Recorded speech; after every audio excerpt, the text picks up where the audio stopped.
Okay, ladies and gentlemen, sometimes when you do it live, things don't go as smoothly as you'd hope. Welcome into Hardcore Penn State Football. Today, Penn State is not on a recruiting tear. A lot of times we say they are, not the case today. We'll talk a little bit about that. The EA Sports CFB 25 game has been early released. Penn State's looking pretty good in that. We'll talk a little bit about the player ratings. And the whiteout has officially been announced. See if Shawn and I agree on if it was a good call. All that and more. Make sure you are following if you're watching now on Twitter for the first time, or X.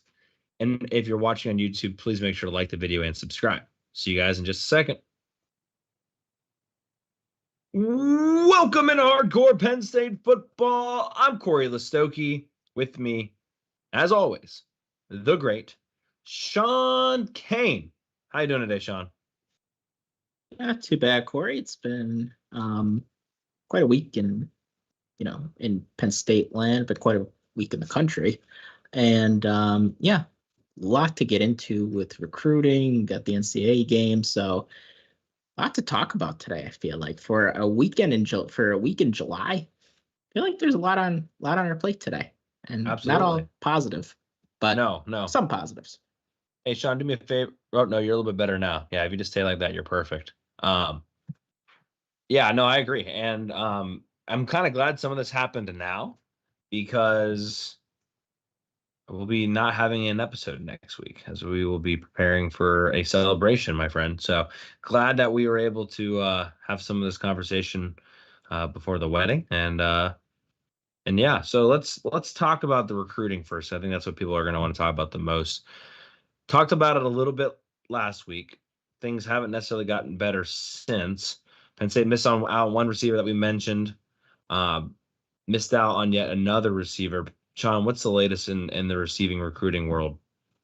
Yeah, so I mean, I kind of feel bad for the people who watch us every week, but they keep saying the receivers are going to come. And Jeff Exeter did. But then it's just a long list of guys that said no to Penn State. And I think the two this week, number one, it felt like we were the leaders for both of them. And number two, they just went to objectively inferior programs. I think that's what makes losing out on these guys so tough. Losing out on guys that you really felt like Penn State was leading for, and then they don't come in. So tough week in recruiting for sure. These do happen, but I mean, and we're going to get into our woes in Pennsylvania, and one of them added to that list of woes. So yeah, not a fun week on the recruiting trail for Penn State at all, and it's time to get going with receivers. Yeah, and it's kind of weird to talk about because as far as their average goes, they're slightly less than, say, maybe a lot of the other schools in the top 15, but they're not really any different from previous classes. It's not necessarily their better class, but it's not much different from what it's been, right? I mean, I feel like you're not wrong. I think part of the issue is this class is so defense heavy. Like you look on offense, outside of running back, even beyond the receiver position, I mean, they just haven't recruited that great. Pretty objectively, and I'm not saying these guys that we got aren't going to be anything. No, but it's just they've missed out on so many guys that you really felt like would be in this class, like Lex Cyrus, a kid from Harrisburg. Like 10 out of 10, he should be coming to Penn State, especially when South Carolina is our biggest competitor. And hey, maybe some of these guys do come into the class. I know they're not going to give up on Lex Cyrus, but you look at how many misses they had, whether it's a guy like Andrew Olish, who ended up at Michigan. Kanoa Winston. Well, he's from Maryland, but still, like, I felt really good about us getting Kanoa Winston to come here. So I think it's the misses, especially on offense, that have really hurt. And I mean, is it going to get any better? I guess is my next question, Shawn. Well, that's a good question too. I think the number one thing Penn State has to focus on um, now that a lot of their big guys are off the board. I mean, Malachi Goodman is still out there, the offensive lineman, but um, they have to really focus on flips more so than they usually do. Like Penn State's not a huge flip program. I mean, of course, we will flip a guy here and there, but we talk about all the time on here. At the end of July, your recruiting classes are pretty much done. And you look at the class as constructed right now, like that can't be the case. It's just not enough, especially on offense. Like, and there are guys out there at receiver, Kobe Howard from Florida stands out to me, but we're gonna have to fend off Ole Miss to get him. And Ole Miss, I mean, they just kicked our butts, and they have more NIL money than we do. So that's going to be a tough pull. And to be honest with you, and I don't mean this as disrespectful. He is a plan B, because I think the plan was to get Matthew Lawton, to get Lex Cyrus, and to get Taz Williams, and pretty much call it a day at receiver. And we didn't get any of them. Not to mention the guys that we missed on earlier. So we're really starting on a positive note today, aren't we? We are, and I hate doing this. And the funny thing is, in recruiting, we normally never do. It's usually always like, oh yeah, sometimes you'll have things go not so great. Conrad Hussey, back in the early days, that sticks out to me. But that's that name I hadn't talked about for a minute there. I know, right? But yeah, it's usually pretty positive with recruiting, but just not a whole lot of positives this week. But what are you gonna do? You have to get back on the horse, and it's important for Marquise Hagans to do this, because I know everybody's going to talk about NIL, and we're going to talk about it too. Well, Deion Barnes isn't having trouble recruiting. Terry Smith isn't really having trouble. I mean, we did lose Brandon Finney, probably do a lot to NIL, but they're chugging along. Anthony Poindexter, so Marquise Hagans has to pick up the slack too. I mean, there's already heat from Marcus Hagans. Do you think that's warranted at this point? He hasn't even really been here for a full 2 years yet, I don't think. Is that right? Yes, you're right. Not yet, but if you're on the seat, it's not scorching yet, but I mean, his first year, his position group was the weakest one. And then he's just not getting down the recruiting trail. And the reason that we supposedly fired Stubblefield was he couldn't recruit. I guess my only thought to that is at some point, you're going to just need to weep with whatever you're sowing. And like, they've had too many wide receiver coaches where they haven't had any consistency. And so at what point do you just say, you know what, we think Marcus Hagans is the guy, and we're going to give him 5 years, for better or worse. And maybe Franklin can't afford to give anybody 5 years, but I think you at least got to get to 2 or 3 years before you really start criticizing, because you can't afford to hire another wide receiver coach. You can't afford to go down that road again. So, and again, maybe the scheme helps. Maybe what Andy Kotonicki's bringing in is going to help on offense and make things better for Marcus Hagans as a group. But I feel like you can't afford to have another rotation at the wide receiver coach position. The group is lacking so much stability right now, Shawn. And I feel like people throwing out, him being on a hot seat is just doesn't really, I guess, account for what that receiver group in that position has gone through over the last 10 years, that they just can't afford it. I hear what you're saying about the stability. I do. But at some point, your group has to produce, or you have to be recruiting. Like, what saved Phil Troutwine, and good thing it did save him, was recruiting. Like, he was a great recruit. He's always been a great recruiter. And we're just not seeing that from Marquise Hagans. And I get NIL factors in, but like at some like I said, NIL, is that going to be like the new excuse anytime you don't get a guy? I heard somebody say, some of the old, recruiting, how the old recruiting copium when a guy didn't come to you was, oh, well, he wasn't that good anyway. We didn't really want him. Like, that was always something that you're like, we didn't want him. And now it's just, well, NIL. Well, yeah, but we just went into Texas and pulled out a really good edge rusher who was heavily interested in Oklahoma. So apparently NIL's not stopping everything. We went to California and got a cornerback from Mater Dei. I mean, it's weird. Some coaches aren't having problems with the NIL. And again, I mean, I'm not saying it's not a challenge. It is. But we can't just narrow everything down to NIL. We just can't do that. Like, at some point, you got to be able to overcome that.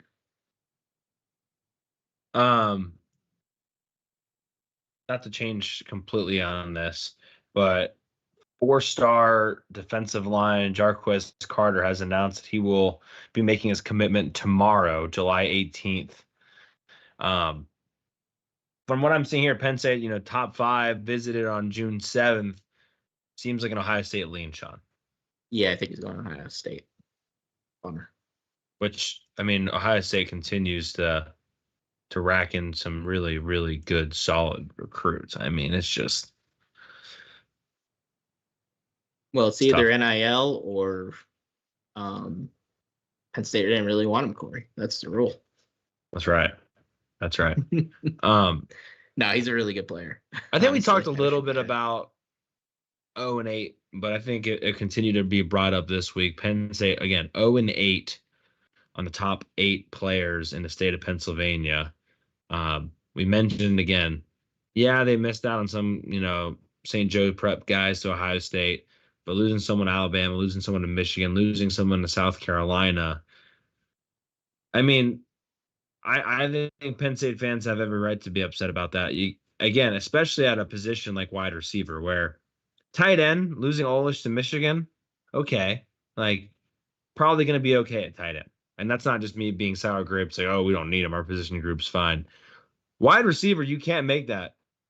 You can't make that excuse. And South Carolina, of all places, Shawn. I mean, what do you think this is I guess something you should be concerned with, that or do you think this is going to become a habit, or do you think this is kind of a one-off thing as far as the 2025 class and not, they've done a good job with Pennsylvania recruiting in the past, but do you think maybe this is something that you need to be concerned with moving forward? I lean more toward it's probably a one-off thing. We don't really have an excuse either, because it's not like the talent, like sometimes the talent isn't very abundant in the state. It's not the case this year. Like, there are a lot of really good players in the state, and we got one of them, Deshaun Burnett, but not one of the quote unquote top 8. But there are a lot of good players that we just missed. And I think the one guy that I was almost, I don't want to say certain, but I felt really, really good about was Lex Cyrus. I right up to the day that he committed, I felt like he was coming to Penn State. And it's because he is from Central PA. He's Harrisburg's an hour away from State College. And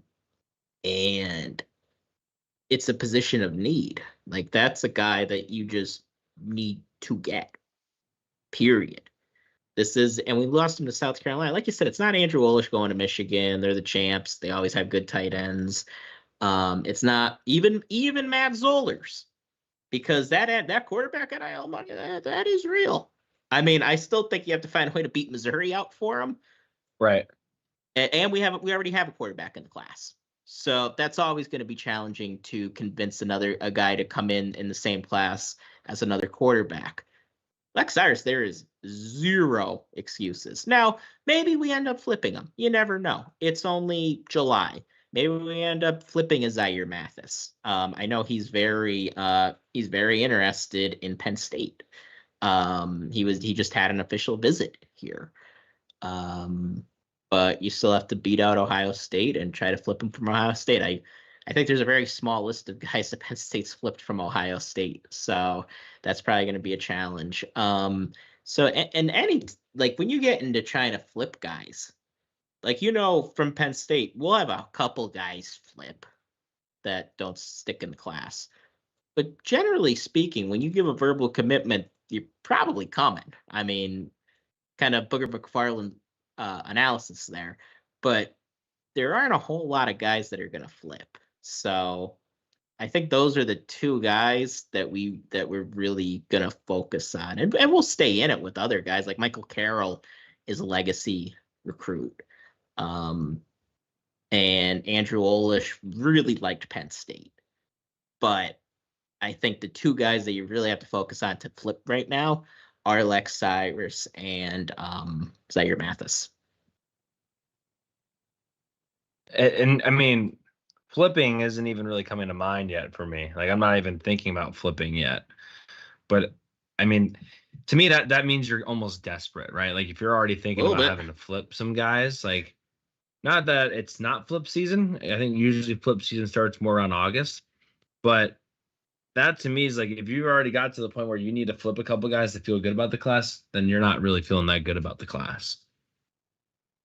Yeah, and on offense, I just don't really see how you could, except running back. Even offensive line, like, I feel like we should be a little better, I feel like they should be recruiting a little bit better. Like I said, Malachi Goodman is still out there. He's a guy that could commit to Penn State. Shawn, do me a favor and move your camera down a little bit for me. Yeah, but there's still more guys that we need to think about reeling in here.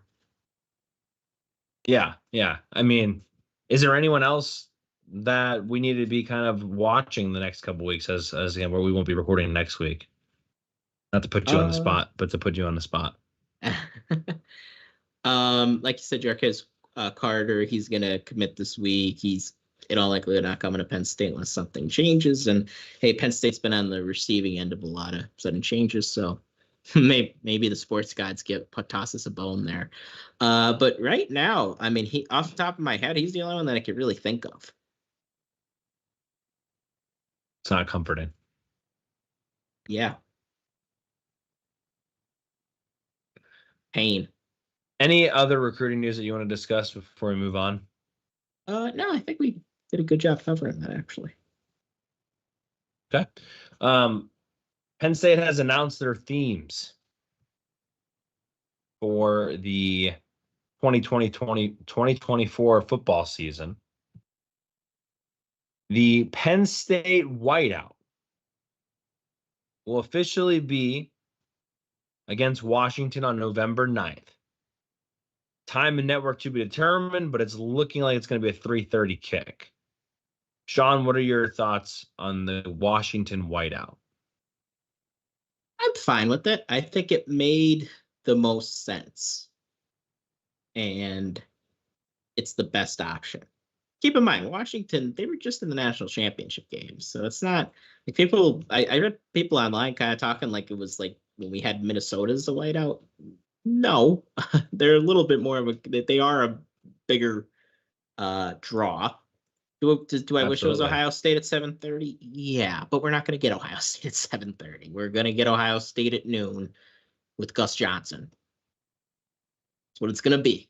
And it bums me out, but I understand why Penn State did what they did. It made sense to me because at 3:30 kick in the middle of November, it gets dark. Like it'll be dark by halftime, so it's gonna feel like the very latest. Yeah, it's gonna sun will be setting. If it's cloudy, it might already be dark. Yeah, sun's gonna be setting by the end of the first quarter. So, I mean, so the atmosphere will be better. But yeah, do I wish it was against Ohio State? Of course. But I understand why Penn State did what they did, and I felt like this was the best way to be King Solomon and split the baby. Yeah, I agree with that. I mean, I'm glad it was this over Illinois that was getting passed around Yeah, for a had second to or be. two. I'm glad Couldn't they be chose Ohio. this over UCLA, which is being passed around a little bit. Um, yeah, I think everyone knows that we would have preferred it to be against Ohio State, but that wasn't appearing to be in the cards, which we've talked about that plenty, and the issue there with that. They did make Ohio State the Penn State helmet game, helmet stripe, which is in a way a de facto whiteout, which now Penn State too has back-to-back massive games, Shawn. You go November 2nd against Ohio State. And again, if you lose that game, coming back against Washington, wounded animal mode against Washington in a whiteout. So be very interested. If it's Penn State's first loss to Ohio State's on November 2nd, I think the whiteout's going to be great. But if Penn State's getting their second or third loss to Ohio State, I think that atmosphere on November 9th could be vastly different. And, again, that well, they have UCLA, which will be the stripe out on October 5th, but then they don't play in Beaver Stadium for almost a month before the Ohio State game. So kind of Yeah, a weird schedule this year. And again, they'll have back-to-back massive games between Ohio State and Washington. yeah, we have 2 byes this year too, which is odd. But yeah, that whole stretch. I mean, at USC, at Wisconsin, Ohio State, Washington. Um, It's meaty. I mean, yeah, very meaty. So feel like that Wisconsin game you gotta win. I think that's almost a must win. Well, they're all must wins, but especially if you drop one against USC or West Virginia, like you gotta beat Wisconsin if you want any prayer in making the playoff, and then sets up for that Ohio State game. I mean, I'm not gonna say I'm penciling it in as a loss, but I don't feel great about it right now. And then, yeah, you got to be able to beat Washington. Washington is a must win. You got them at home. You should beat them. They're coming across country. You got to beat them. Tell you what, I never like when teams have to play on the road 2 consecutive weeks. So they're going to go whiteout, and then they're going to come back and play at Purdue and then at Minnesota. Not overly concerned about playing at Purdue, but then again, back-to-back weeks of having to bring your own juice after the whiteout. That Minnesota game is quite sneaky there on November 23rd. And Minnesota historically is a fun ruiner for Penn State. Ruined our fun in 1999. Ruined our fun in 2019. And like you said, they're sneaky like a gopher. So the name fits them. Yeah, I've been pretty transparent about this. Obviously, we haven't dove as deep into things as we usually do in the summer, given the nature of the summer that I've been having. But when we come back from the wedding, we get into August, camp starts. Obviously, things are going to start changing around here. Just for people that aren't aware, when a season starts, we also go back to 2 times a week, which, Shawn, I mean, I feel like maybe it's just me and I've been insanely busy. I feel like this was an incredibly short off season, and we're about to be back to 2 times a week very, very soon. Oh, it's been a short off season. It's very short, and I've been pretty busy myself. So, I mean, and also I think it's a function of getting older. Feels like every year is so quick now. What do they say? The days are long, now. What's that? We're old heads now. Is that what you're saying? Yeah, what do they say? The days become long, but the years are short. And I think that's very true. I totally understand why the boomers always said that to me. Fair enough. Any Now other I'm boomer. thoughts? The stripe out, I think for UCLA is actually a really good time to use the stripe out there. Thon is the first game against good old Bowling Green. Military appreciation. I always thought this is kind of rude. Like, we appreciate the military so much you can go watch Kent State. I remember military appreciation game was in 2016. It was against Iowa. Yeah. And what's his name? Emmanuel Ike, I think was his name. He ran the flag out. I felt like I know it wasn't our first military appreciation game, but that was the one that always stands out to me. And we kicked the snot out of Iowa that night. We obviously had the military appreciation game against Army, which we almost lost.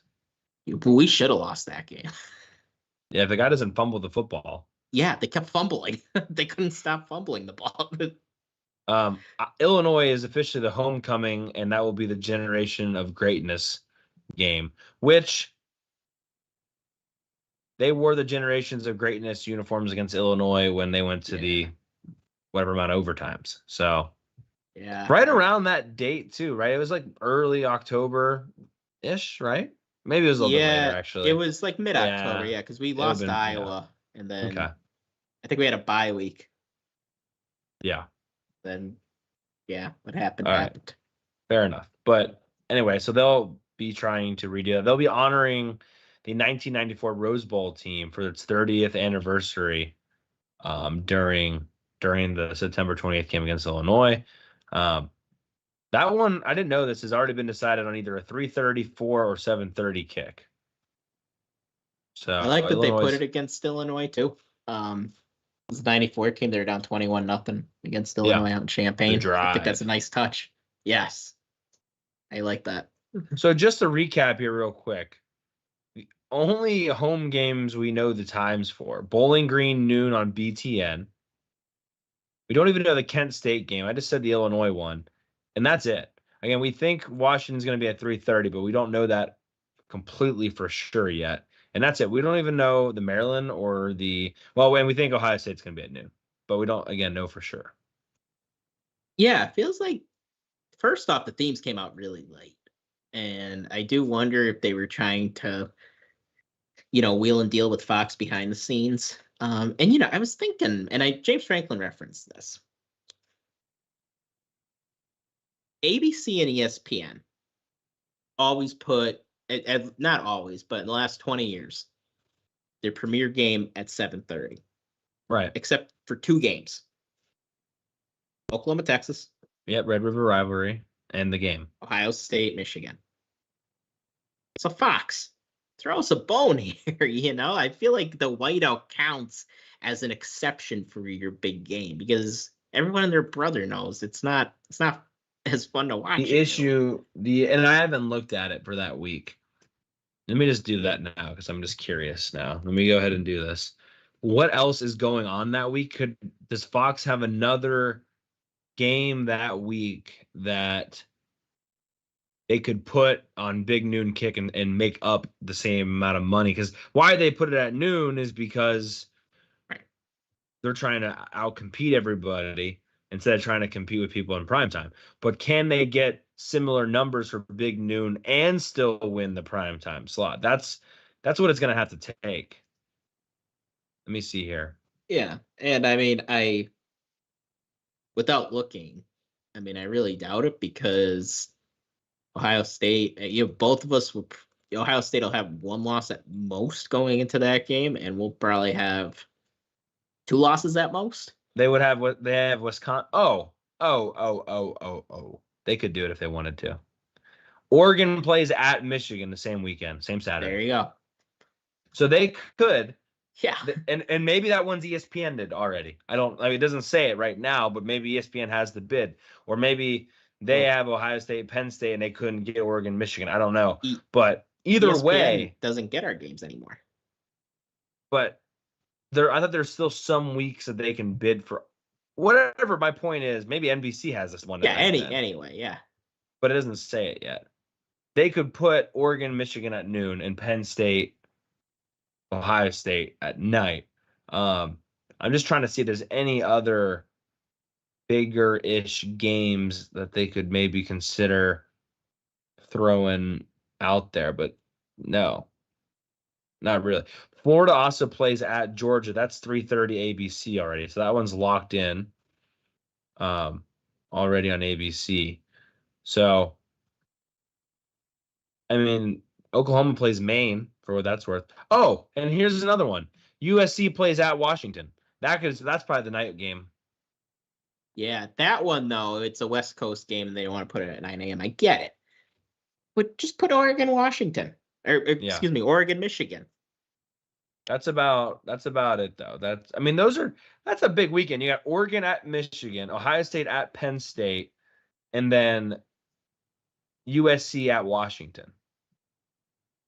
Yeah. It's a big weekend. No doubt. Yeah. So, I mean, of course, I wish it was Ohio State. I And get Ryan it. Marquette on YouTube says baseball playoffs, and that's probably a good point as well. I think Game 7 of the World Series is the same night. Isn't that early? No, Um, that's November. I'm sorry, I get my months messed up. Yeah, I think I had somebody tell me that Game 7 of the World Series is scheduled to be that night. So we won a short series in a World Series. Yeah, I mean it's probably irrelevant for us now, but yeah. How does see that to me doesn't work? So like if it is Game 7 and it's a sweep, it makes all the sense in the world for Fox to move that game tonight. Yeah. Yeah. I mean it does. But we just know how Fox works. I mean, it's all about money, and Yeah, don't get me all worked up on that. yeah, I mean that's just how they work. That's how I mean it's not just a Fox thing either, although they're the only ones that have big noon kickoff. Yeah, that's the world we live in, I guess. I mean, there's a lot of good games. I said the Georgia Florida's that day. We have and that's always at 3:30, I think, right? Yeah. Yeah. Seeing if there's anything really else, but not particularly. UCLA Nebraska has all the tendency to be awful. North Carolina Florida State, that could be a pretty big game actually. Could be. Yeah, depending on how the Tar Heels are. Anyway, so that's that. I wanted to mention that former linebacker Curtis Jacobs was drafted by the DC Defenders in the UFL. He'll have to decide on if he wants to join that or join the Chiefs. So, what would you do? I think I'd join the Chiefs. I think I would too. Just me. Even if I was guaranteed more money up front, especially if I thought I was good enough, and I think Curtis is. Yeah, I do too. I think Curtis Jacobs can have a bare minimum 3-year career in the NFL. Yeah, I think he could. Yeah, I think he could play. I mean, I always looked at Curtis Jacobs as a guy that could play at the pro level. All right, what else are we going to talk about, Shawn? Yeah, I do have one fan question, but video games. Yeah, EA Sports has early released CFB 25. Penn State had 3 players in like the 90s. I think, correct me if I'm wrong, it was Abdul Carter, Kevin Winston Jr., and was it Nick Singleton, the other one? Yeah. Yeah. Okay. That's fine. I'll make the one like note here just real quick that again, I used to mod NCAA 14 for a while, like up to like 2 years ago. I remember I'd made that 2016 versus 2023 matchup. So I've messed around with the things quite a bit. And I will actually say this. I don't know if this is still the case now, but the original ratings, first of all, there's 2 things I want to say. The original ratings went to 140. Now in the game, you only ever saw them get to 99, but every individual rating, like say throw power, could actually go all the way up to 140. I don't know if that actually made a difference past 99, but we could actually put those numbers all the way to 140. There's also attributes that you don't see in the game that are behind the curtain that I think in this game they have brought them more to the front. Like, for example, they have stuff on there like being clutch and there's different attributes now. They actually had some of those in NCAA 14. They're actually just baked in behind the scenes. And some of those are now showing up more in the user interface, which is cool. But what I want to get at here is don't get all freaked out about the ratings, especially like the specific stats. Strength for a quarterback, for example. The example I always use is Jalen Hurts. When people would make him in the game, Jalen Hurts can squat like over 500 something pounds. Like his strength theoretically should have been like 95 or something like that, probably. But if you give a 95 rating to a quarterback, it's going to drastically change the realism of the game just because of how they use that strength stat for other things like throw power, being hit while you're throwing on the run, etc. So every position you have to almost modify what good and elite is based on what that stat is. And so you can look at, the different stats and freak out. I also think the overall ratings per position matter too. For example, Abdul Carter's a 91, Denai Dennis Sutton's an 85 at defensive end. I think that's really good. At the same time, Drew Allar's an 88 at quarterback. Now, was there baked in some recruiting rankings into this and some metrics? Absolutely. But even then, I think we'd all agree Denai Dennis Sutton probably, and what he's done with his career, should be rated higher than Drew Allar. But it doesn't work that way. Position from position matters. I'm assuming the reason Allar came out to 88 is because, he has good throw power, but also it probably goes, his play in the game would probably decrease quite a bit and be unrealistic if they dropped him to say like an 80 overall. So anyway, just a little 2 cents about kind of behind the games. Again, I'm not a gaming creator by any means. I just have some experience making the game a little bit more realistic. And anyway, that's usually how it works. One might say you're in the game.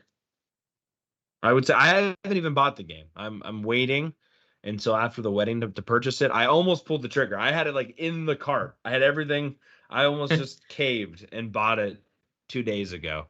But I've held back for, again, right decision, but man, it sucks holding back. Well, maybe the college sports company could find it in their budget to get us the game. Yeah, we tweeted at them. That didn't work. We'll try to reach out to them. We're on X right now, so hack, AB, hi. Management. Video games, please. Yeah, management. Anybody. Anyway, and the game doesn't, because like they showed, people have been. I went a little viral. 2 things about Penn State went viral. Number one, it appears they nailed the entrance. I mean, I watched a little bit of it, but if I watched too much of it, I was like, I'm going to buy this game right now. But it appears that again, we talked about this last week. I'm going to watch that entrance every single time I get on that game, like and I'm playing with Penn State. By the way, I did get approval from Hack, our boss, that I am allowed to stream on YouTube and Twitch under Hardcore PSUFB. So that will be coming in August. Regardless, that was cool. The other thing that was cool is the very first play of the game, specifically for Penn State. If the other team gets the ball first, Mo Bamba plays, no matter who the opponent is, and it's loud as hell in there. From what I've seen on Twitch so far, they did a really good job with the stadium atmospheres being different for every place you're going. But it really does make a huge difference. And I think college football, over any other sport, home field advantage is so important. It really seems that way in this game, that if you're going on the road in a top 10 environment and it's not a big noon kickoff, it's going to be a problem for you. And I think that is probably what college football fans will appreciate the most in this game. I wonder if the atmospheres, if there'll be like a noticeable difference in atmosphere for a noon game versus an 8:30 game, even if you're playing against a team like in Ohio State, like a Michigan.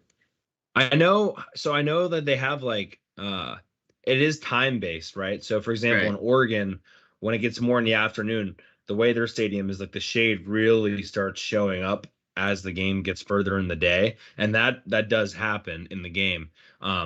I would love, even if East Coast team had to go to the West Coast and there was like a little bit of a groggy effect going into play there. Yeah, like, that would be. Remember cool. when Michigan State went out to Arizona one year and just got the hell beat out of them at like 10 o'clock at night? Yeah, and then they did against Washington a couple of years ago too. So yeah, that's a real thing. Like when you go coast to coast like that, I think it's a little overrated, good an hour behind, but yeah, I mean, you see it every year. Now you're going to see it almost every week, when you have East Coast teams going West Coast and vice versa. Yeah, I mean, and we've discussed this a little bit last week, the attention to detail, I think because they had so much time to work on this, like creating a video game, like I feel like the video game creators, they probably put one out and then they immediately get focused on the next year. Well, this one, they've all had ideas for years and years, and now they were able to put those to work for about 3 or 4 years whenever they announced that this was going to happen. Like, this has been in the works for a while, and then, it's like anything, right? You hear about it, and then you're like, all right, is this actually going to happen? And I think it even got delayed a little bit, and now it's here. And a lot of people have waited a long time for it.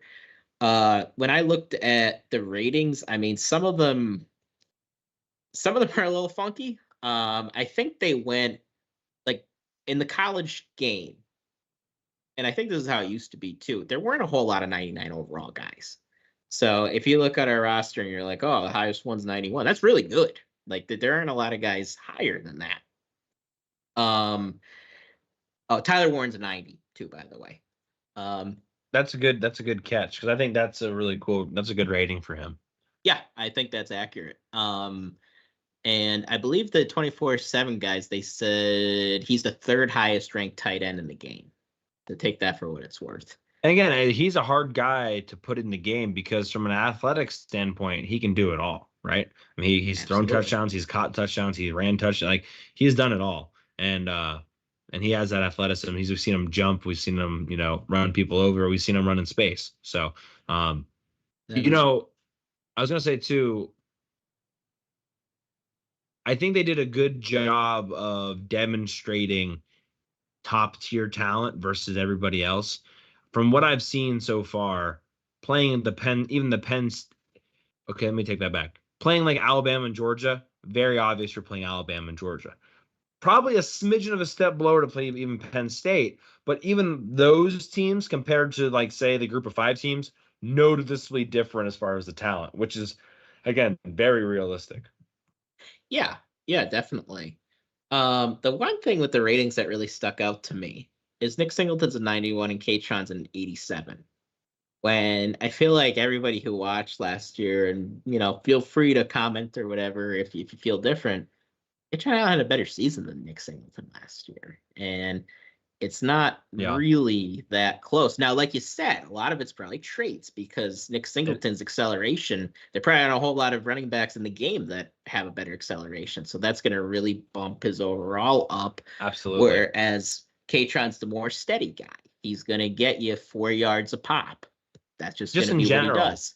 The ball carrier vision I can tell you this right now, is not going to be weighted higher than speed and acceleration, to your point. It's not going to happen. 100%. Even though you could value it even more, it's just not going to be the case. So again, and that's honestly realistic too, because like K-Tron Allen is completely underrated even in real life. Yeah, like across the country, like Big Ten people probably know him. A lot of people across the country don't know who K-Tron Allen is. I know Indiana does. Oh, they do. Yeah, in the Big Ten. Yeah, because everybody's been exposed to K-Tron Allen and exposed by K-Tron. I bet Auburn knows who they both are too. Yeah, they know. they're familiar.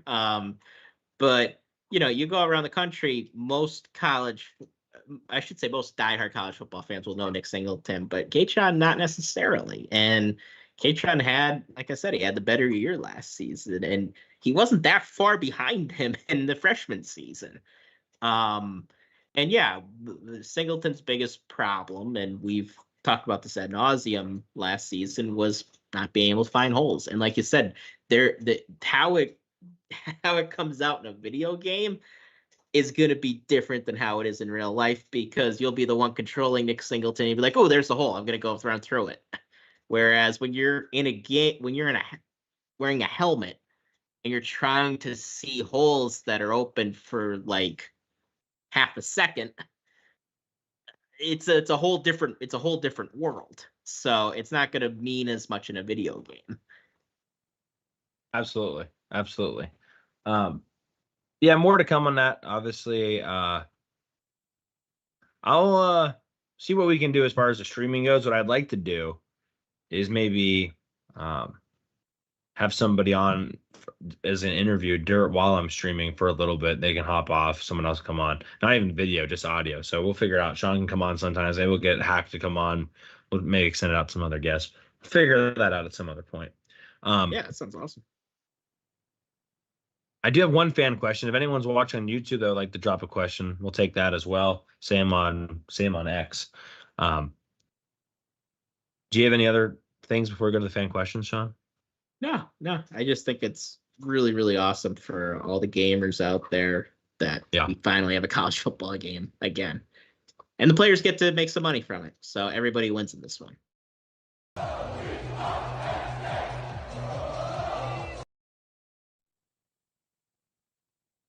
So I'm gonna get the audio to work on that one a little bit better, but it'll get there.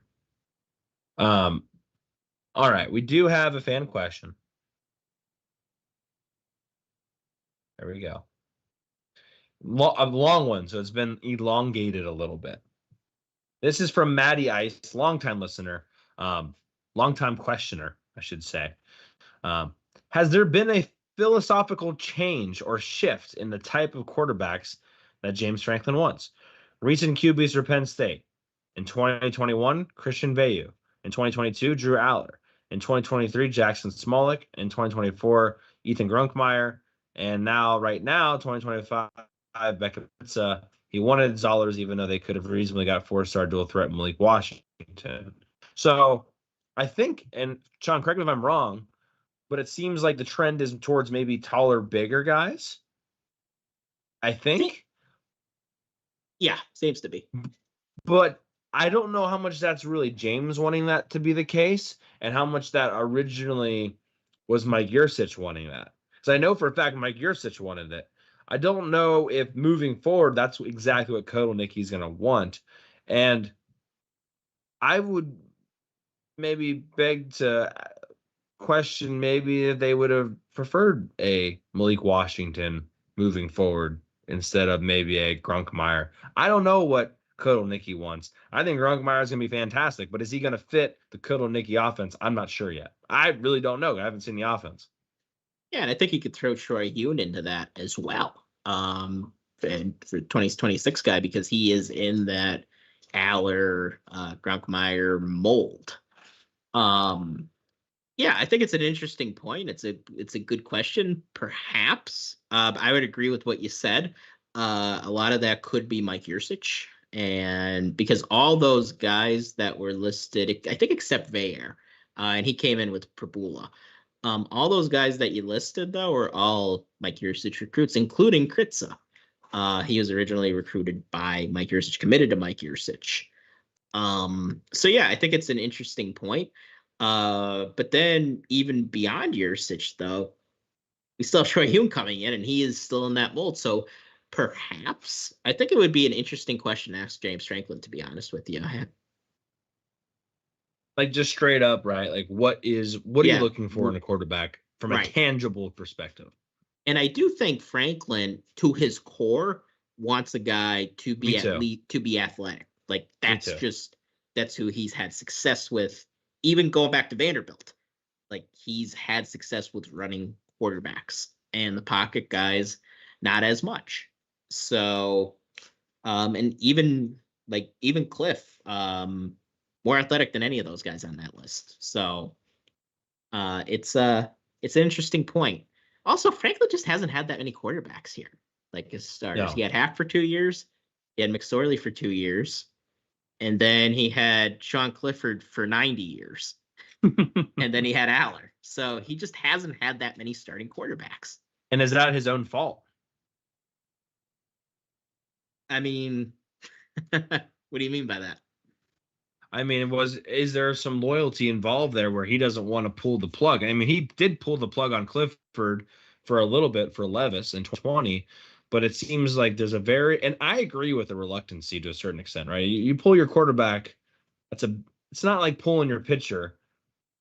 It's a bigger, thing to do that. But for example, let's just throw out the hypothetical that Drew Allar struggles this year. Do we honestly think Drew Allar then is no longer the starter? And we had this conversation. Avoiding the transfer portal, he's coming back in 2025. Do you really think he wouldn't be the starter? I think he would be. Right. So I guess my point is Does James Franklin have very few quarterbacks in his tenure at Penn State because of himself? Well, who would you replace though? Trace you weren't going to take out. No, but you could have argued maybe Trace should have started a year earlier or half of the year earlier. You could have. You could have argued. Well, people literally did argue that they wanted Clifford or they wanted Allar and having Clifford stop. Yes, they did. So yeah, it has been a theme with Franklin that he has stuck to quarterbacks. There's no question about it. People could have maybe you could even had Tommy Stevens for a year before Clifford. Well, in the middle of that 2018 season, in my mind, Trace probably should have sat at least. Well, I'm just saying because there's a quarterback battle. That Michigan game, I just don't think he was pretty shot. Like he was probably healthy enough to play, but you weren't getting anything out of him. Well, I guess my point is even going into that spring though, Tommy and Clifford were battling. You could have theoretically had 1 or 2 years of Tommy Stevens before Clifford started his. So I'm just saying you could have snuck in another quarterback if you decided to go Stevens. So there's been a couple opportunities, not a bunch, but a couple. Yeah. And I think it's definitely true that Franklin is loyal to quarterbacks. Maybe to a fault, maybe.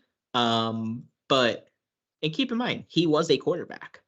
And he has that mindset that if you have the old adage, which isn't always true, and it kind of annoys me, if you have 2 quarterbacks, you don't have any. It's true if both your quarterbacks suck, but if you have Chris Leak and Tim Tebow, I don't know, I think it worked out pretty good for them. So I think it's kind of a dumb adage. But a lot of people subscribe to that. And it's not that, and keep in mind, it's not that Franklin is hesitant necessarily to use 2 quarterbacks, but when he has, it's been clear who the starter is. Like last season, Bo Prabula, in my mind, should have played more. But he did play some. In 2018, they had the offensive line role. And even in 2017, Tommy would come in a little bit. But it was clear it's Chase's team, Chase's the quarterback. And in 2020, even after we flirted with Levis as the starter, as soon as Levis kind of showed that he was a starting quarterback against Iowa, he'd get in, but it was literally to run the ball up the middle. Right. So it's really all he has a running threat. Taz Williams, by the way, had just quote tweeted himself, "Whenever I commit, I'm recruiting everybody to join me." And then 12 minutes ago, he quote tweeted that and said, "Stay tuned," with like 4 devil emojis. Sure. I wanted to wrap up. This is from The Athletic. They did a little survey here. I'm going to go through these and just tell me if you agree with these or not. After 10 seasons in Happy Valley, what's your satisfaction level with James Franklin? Shawn, 1 through 5, 5 being very satisfied. 4. 4 was the most popular answer, 52% of the vote. In your eyes, this season will be considered a success if Penn State football wins a game in the college football playoff, makes the playoff, goes 10-2, wins a national championship, nothing else, 9-3, or something else. Makes the playoff. Okay. Wins a playoff game was 50% of the vote. Makes the playoff 44.4% of the vote. What will Penn State's regular season record be in 2024? And I don't need you to answer that one. I'll save that one. But 60% went with 10-2. More people went with 9-3 than 11-1. And we will again do some of our own before the season starts as well. What's your confidence level in Andy Codell, Nikki? 49% was a 4 out of 5 confident. More for 3s than for 5s. I'll go 4. Okay. Confidence in Tom Allen, the defensive coordinator? 4. I think actually, technically, more people are confident in Tom Allen than they are in Andy Codell, Nikki. Which I think a lot of, yeah. I think a lot of that is just what we had last year. And people think, well, the offense is more of a mess to clean up, which is true. But yeah, I understand that. I bet you could guess the most impactful transfer. That's going to be Julian Fleming. Yeah, even though I would disagree with that. By season's end, Penn State's most productive pass catcher will be. Who do you think, Shawn? Are you willing to give that up right now? We want to hold on to that. I need to think a little bit. Tyler Warren is who they had as most productive, followed by Trey Wallace, then Julian Fleming, which is interesting to say Julian Fleming is going to be the biggest transfer for Penn State, but then have him third. But Trey Wallace above him is interesting. I would vote AJ Harris as most impactful freshman or transfer. Okay. By season's end, Drew Allar will be replaced by Bo Prabula, a top 25 college QB, a top 15 college QB, or a Heisman Trophy finalist. You also don't have to say that one if you don't want to. Could it be none of the above? 54%, I guess so. 54.4% said a top 15 college QB. I'll say that. I'll say top 25. A Heisman Trophy finalist, 3.4%. Bo Prabula replacing him, 5.6%. Yeah, I don't think that happens. Look, this one was split 50-50. Will Singleton and Allen both eclipse 1,000 yards rushing? Both? Both. I'm going to say they do. Penn State sack leader will be who?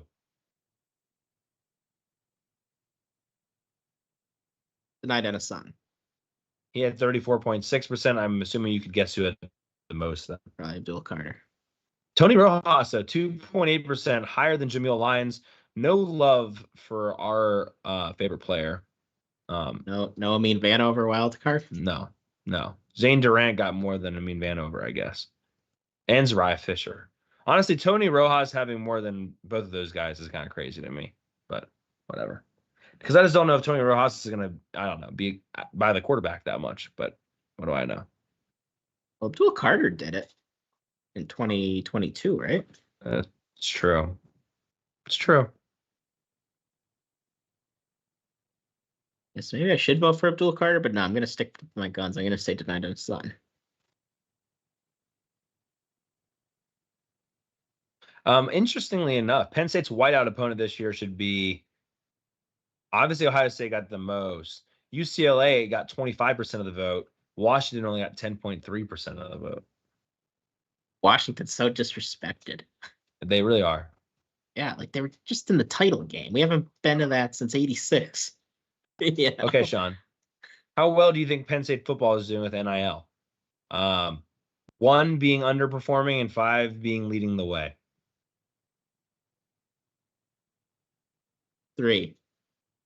3 is most popular at 48%. Only 0.2% said leading the way. That was probably because Pat. That's delusional. That might have been Pat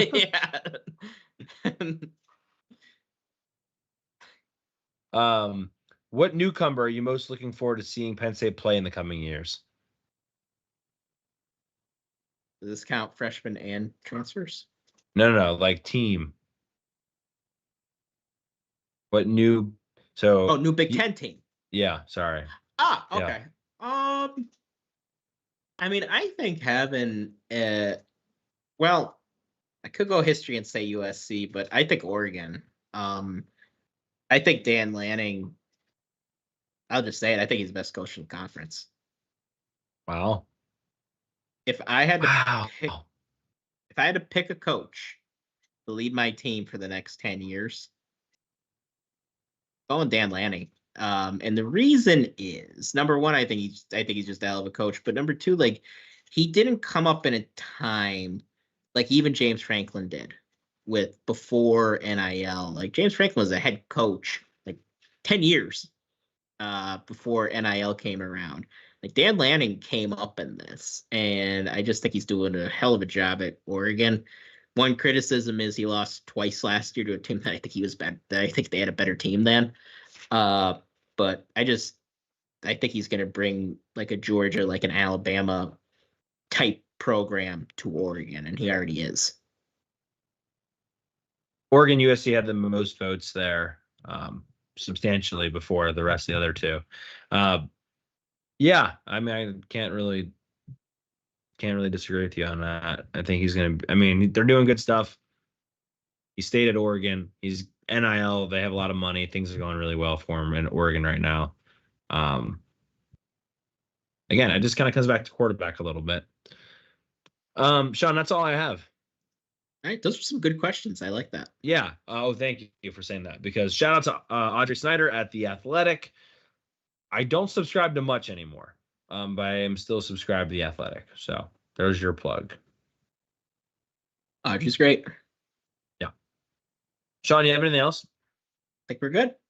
Okay, well, I will see you next Friday night. Yeah, we'll be getting in late Friday night. Okay.